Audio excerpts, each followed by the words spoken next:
রামাদানের পবিত্রতা রক্ষার্থে এই মাসটিকে আপনারা ব্যবসা মুনাফা লাভের মাস হিসাবে পরিগণিত করবেন না।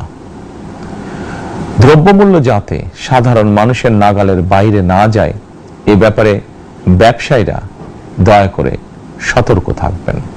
বিএনপি সরকার সকল ক্ষেত্রে অনাচার অনিয়মের সকল সিন্ডিকেট ভেঙে দিতে বদ্ধপরিকর ইনশাআল্লাহ। দলীয় কিংবা রাজনৈতিক প্রভাব, প্রতিপত্তি অথবা জোর জবরদস্তি নয়, আইনের শাসনই হবে রাষ্ট্র পরিচালনার শেষ কথা। সারা দেশে জুয়া এবং মাদকের বিস্তারকেও বর্তমান সরকার আইন শৃঙ্খলা অবনতির অন্যতম কারণ বলে চিহ্নিত করেছে। সুতরাং জুয়া এবং মাদক নিয়ন্ত্রণে আইন শৃঙ্খলা বাহিনী সব রকমের কঠোর পদক্ষেপ গ্রহণ করছে।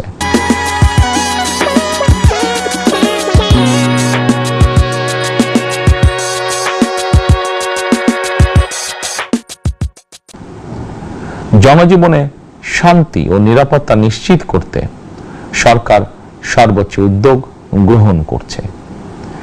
দেশের প্রতিটি সাংবিধানিক এবং সরকারি বেসরকারি প্রতিষ্ঠান চলবে বিধিবদ্ধ নীতি নিয়মে।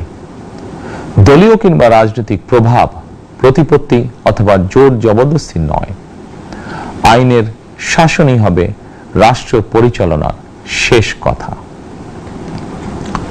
প্রিয় দেশবাসী, আগামীকাল থেকে সারা দেশে শুরু হতে যাচ্ছে পবিত্র মাহে রমাদান। আমি দেশবাসীকে পবিত্র মাহে রমাদানের শুভেচ্ছা জানাই। রমাদান আত্মশুদ্ধির মাস। আমরা যদি আত্মশুদ্ধি শব্দটির মর্মার্থ উপলব্ধি করি তাহলে এই মাসে মানুষের ভোগান্তি বাড়ার কথা নয়। যদিও আমাদের অনেকের মধ্যেই এই মাসটিকে ঘিরে ব্যবসায় অধিক মুনাফা লাভের প্রবণতা লক্ষণীয়।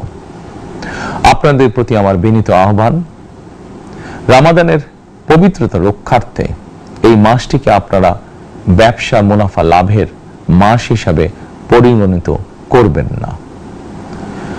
দ্রব্যমূল্য যাতে সাধারণ মানুষের নাগালের বাইরে না যায় এ ব্যাপারে ব্যবসায়ীরা দয়া করে সতর্ক থাকবেন। হাজারো প্রাণের বিনিময় একটি মাফিয়া সিন্ডিকেটের পতন ঘটিয়ে রাষ্ট্র এবং সরকারের জনগণের অধিকার প্রতিষ্ঠার অঙ্গীকার নিয়েই আমরা রাষ্ট্র পরিচালনার দায়িত্ব গ্রহণ করেছি। বিএনপি সরকার সকল ক্ষেত্রে অনাচার অনিয়মের সকল